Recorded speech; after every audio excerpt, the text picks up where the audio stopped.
Now let's talk about graphs, such as pie charts, bar charts, and line charts. Graphs are something that can be added relatively easily to your template, but you need the data to support the actual chart in order to be able to really use it. Here what we have is a pre-made template, and in the record you can see that there are 5 entries containing numerical values for very important to insignificant. Now this could represent tasks to be done, or tickets that need to be opened, or anything else really, as long as you have numerical values that you can put in the chart. So let's start by adding a pie chart. When you add the pie chart, the first thing it will ask you is what kind of values you want inside the chart. What will create the chart? There are 2 ways that you can do this. You can use static or dynamic labels. Static labels means that the values are directly inside of your record. So the very important to insignificant here, those are static labels. They will not have a variable number of labels, just always the same number. Let me add the appropriate values and then we'll continue on.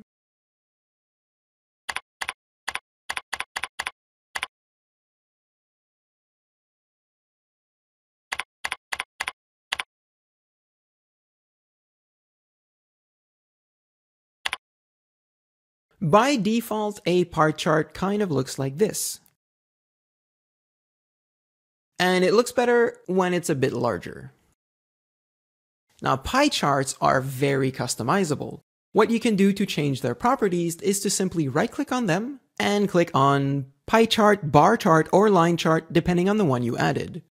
Now, there's a lot of different options here, including how to change the actual pie chart itself. So for example, I could add a whole radius, so hole inside of the pie to make it a donut chart. You can apply a 3D effect to it to kind of rotate it just a little bit in order to give it some depth.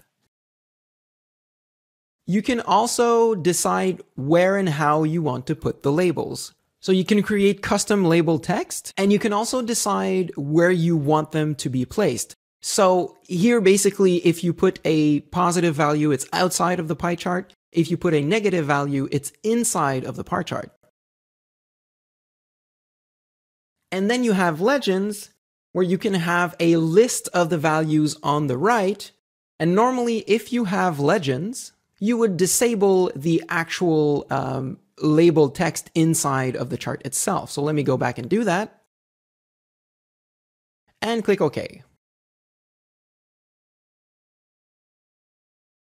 Here's another version of the chart that's not 3D, but that has custom colors.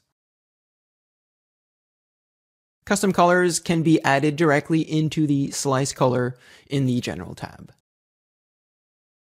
And like I said, there's also a dynamic way to add labels if you have a variable number of labels inside of your data model.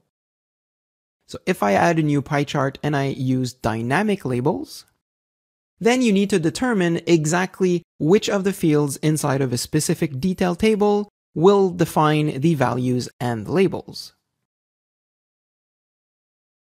Now, here in my data model, I do have a variable number of labels and values, and I have one field for each of those. So that should work fine if I click on OK, and I go in preview mode.